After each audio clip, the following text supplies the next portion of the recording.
Assalamualaikum semuanya. Gimana kabar kalian semuanya hari ini? Saya harapkan baik-baik saja ya. Diberikan kesehatan selalu, diberikan rezekinya lancar hari ini, serta diberikan keberkahan di setiap langkah yang kalian lakukan hari ini. Amin, amin ya rabbal alamin. Selamat datang di segmen Ngobar. Mari kita ngobrol bareng.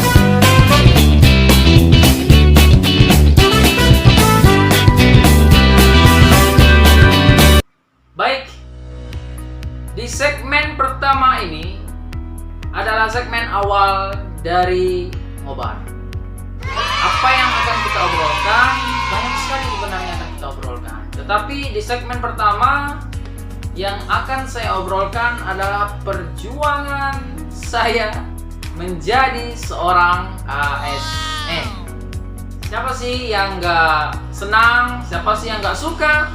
Siapa sih yang tidak menginginkan menjadi seorang ASN? Ya. Orang tua bangga, lingkungan keluarga bangga, dan membuat semua orang bangga. Oke, geng. Sebenarnya saya orangnya tidak bisa ngobrol terlalu panjang. Jadi yang akan saya obrolkan di segmen ini, saya akan rangkum secara singkat dan padat agar kalian menontonnya tidak terlalu bosan. Tidak terlalu jenuh. Jadi saya akan ngobrolnya kurang lebih 15 menit ya. Jadi tonton videonya sampai habis, bahwa kisah ini sangatlah inspirasi buat kalian semuanya. Oke? Jadi jangan sampai di skip. Dengarkan. Jangan sampai di skip. No, God, please, no! Untuk informasinya bahwa di tahun 2021 ini katanya tes CPNS untuk khusus guru ditiadakan, tetapi diganti menjadi P3K.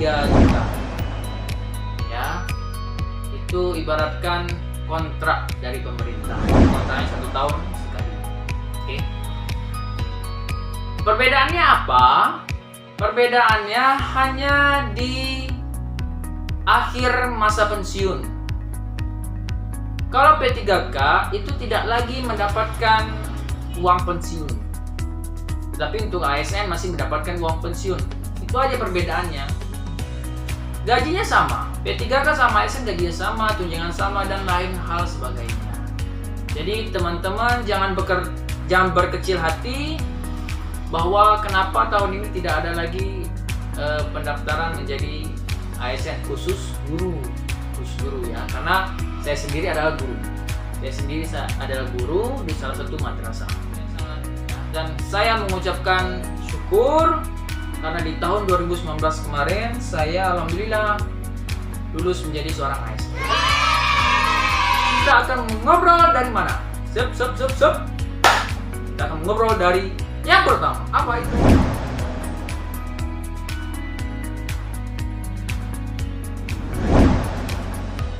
Rumor itu tidak berlaku lagi. Dengarkan? Rumor itu tidak berlaku lagi. Dari semua kalangan, dari kalangan orang yang tidak ada sampai orang yang berada, itu bisa menjadi seorang ASN. Saya tekankan, bisa menjadi seorang ASN. Jadi kalian jangan takut lagi untuk mencoba menjadi seorang ASN. Kenapa demikian bisa saya mengatakan hal tersebut?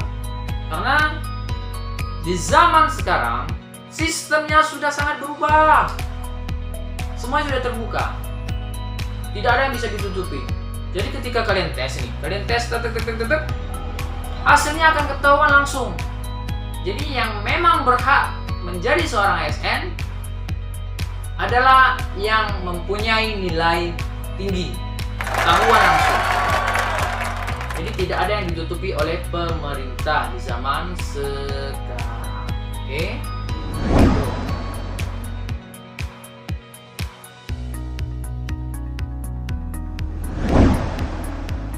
Saya lihat ada orang berbagi, ada nge-share masalah gambar kasta tertinggi dan sampai terendah. Ya, itu ada yang rumor, guyonan orang ya. Jadi jangan terpatuk sama hal itu. ASN ini ya salah satunya adalah calon menantu yang selalu diidam-idamkan oleh seorang mertua. Tapi jangan percaya, gengs. Jangan terlalu dipikirkan, oke? Jangan terlalu tanggapi hal tersebut.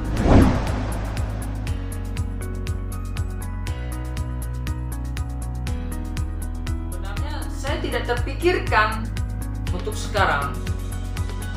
Dulu gengs, dulu saya cita-citanya setelah tamat SMA ingin menjadi seorang abdi negara, yaitu polisi dan TNI. Dulu tidak terpikirkan untuk menjadi seorang ASN guru, tidak terpikirkan sama sekali pun. Ya, sebenarnya dulu pernah ditawarkan sama orang tua saya pada saat saya semester 2. Saya dulu masih kuliah di salah satu universitas di Bandung. Pernah ditawarkan sama orang tua saya itu menjadi pegawai ASN di formasi penjaga lapas. Tahu kan penjaga lapas? Yang sekarang banyak sekali diikuti oleh orang. Jaga lapas ya. Tapi dulu saya tidak tertarik karena saya nggak tahu seperti apa kerjanya. Jadi saya tetap melanjutkan kuliah saya sampai tamat. Setelah tamat ya kita bisa menentukan kedepannya mau seperti apa.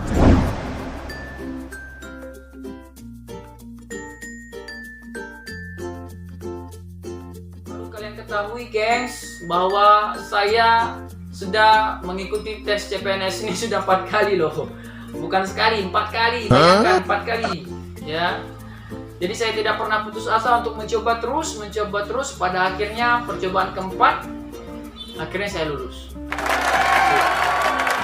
Tapi ada juga loh yang lulus baru sekali mencoba langsung lulus, ada juga yang di sisa umur akhirnya, yaitu umur 35 tahun ketika mengikuti tes CPNS, ada yang baru lulus juga, ada. Rezeki itu tidak kita ketahui kapan akan kita dapatkan ya. Ada yang baru sekali, ada yang baru 2 kali, dan ada juga sampai di akhir umurnya, sampai akhir umur pendaftaran menjadi seorang ASN, ada yang baru lulus, ada. Jadi jangan pernah berhenti mencoba terus sampai akhirnya Allah berkehendak memang itu adalah hak kita menjadi seorang ASN.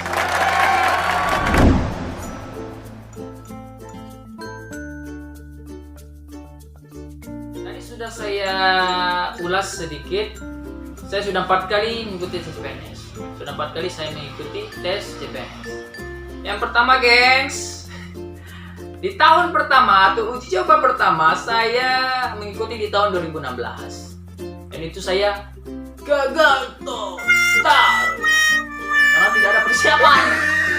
Ya, karena tidak ada persiapan dan itu hanya niatan uji coba.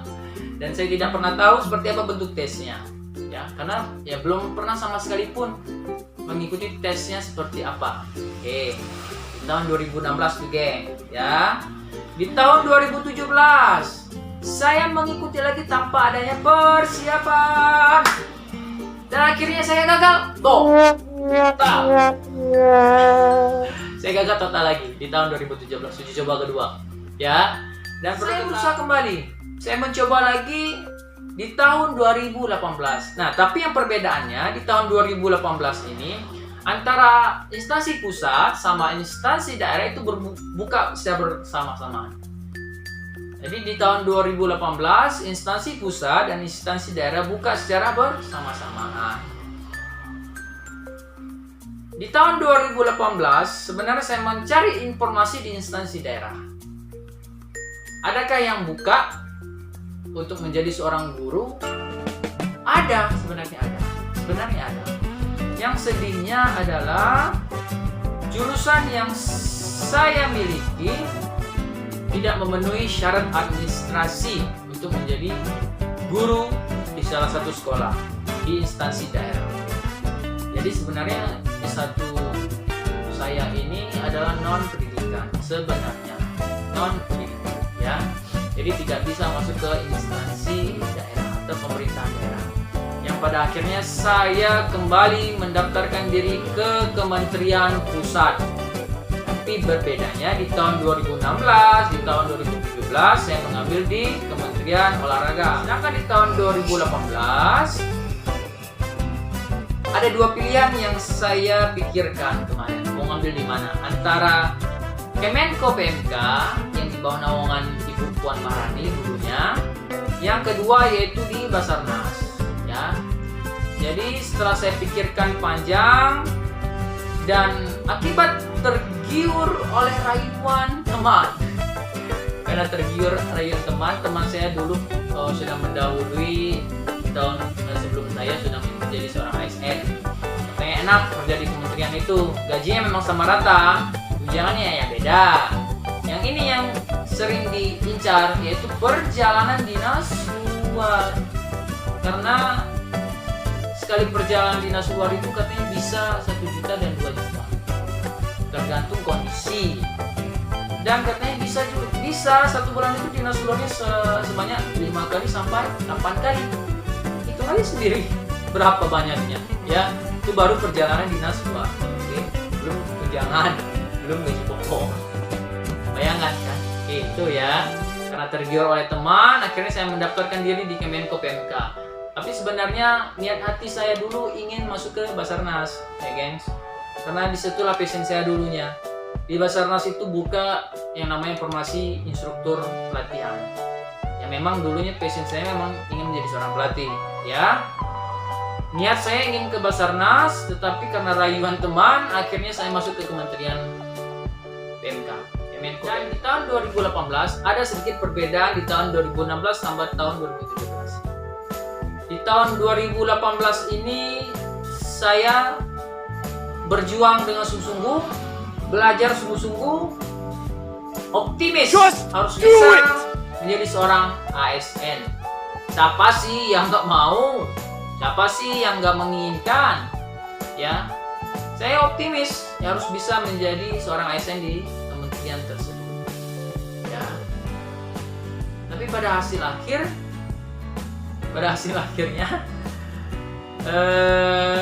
saya gagal total lagi di tahun 2018. Tapi saya tidak putus semangat dan saya tidak putus asa, ya, untuk mencoba.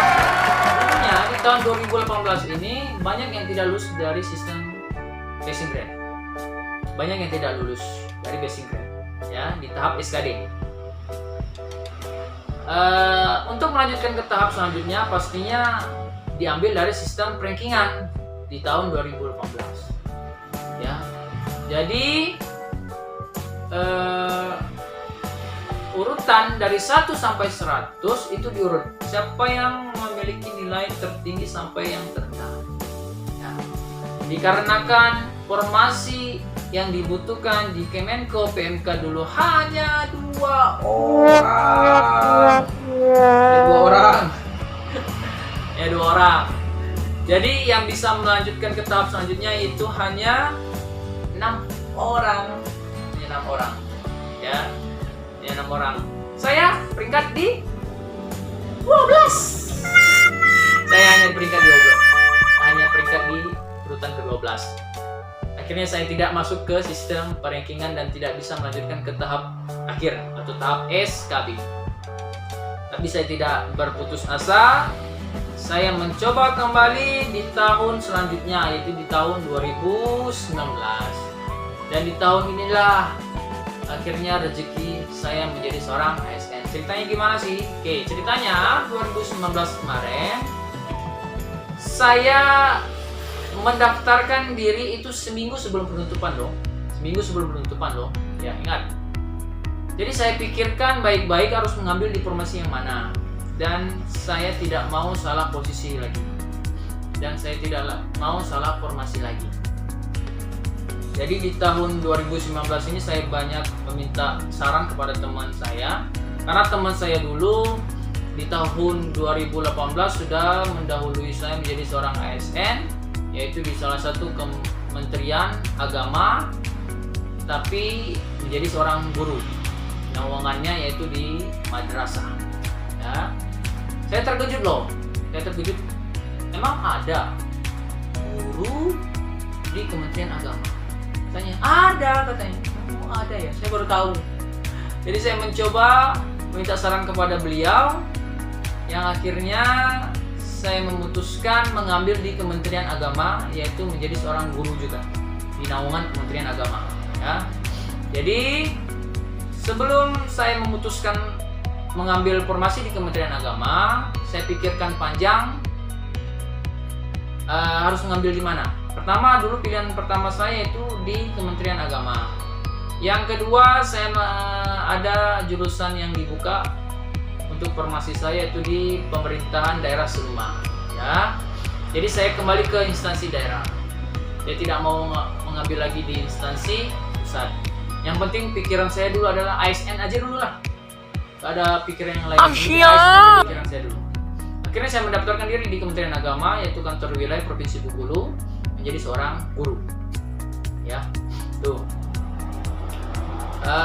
Alhamdulillah dari tahap administrasi, tahap SKD, tahap SKB, tahap akhir, alhamdulillah semuanya berjalan dengan baik dan rezekinya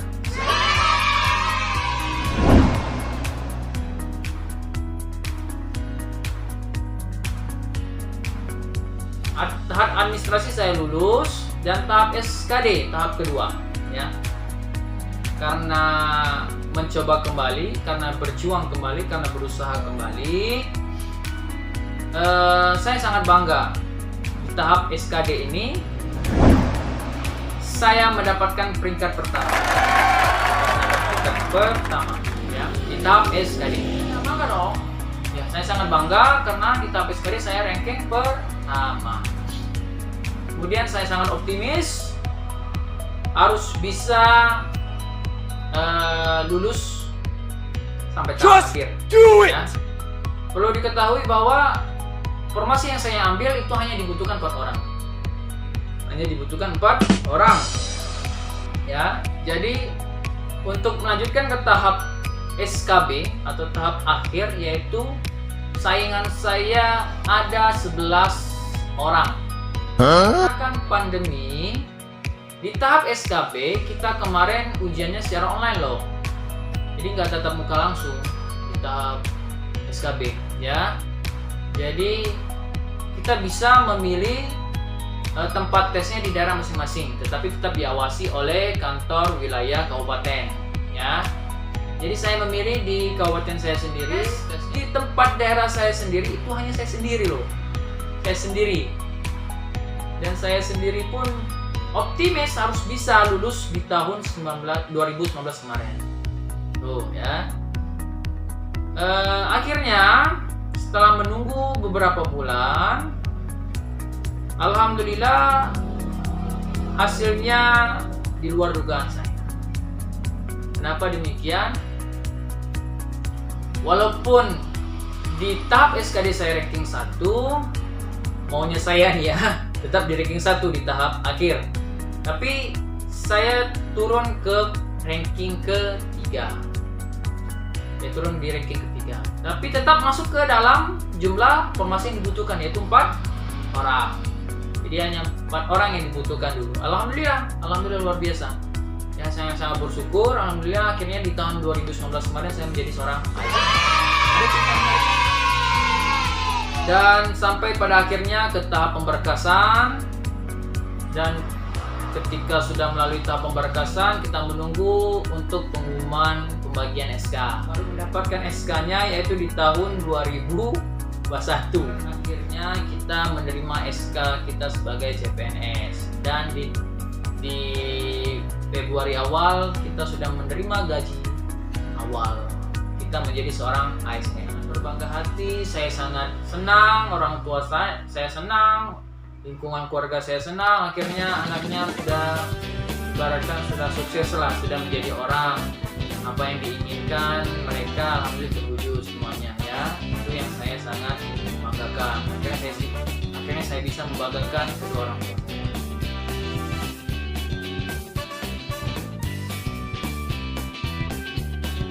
Pesan yang ingin saya sampaikan kepada kalian semuanya, yaitu jangan terlalu terburu-buru untuk memilih formasi apa yang akan kalian ambil.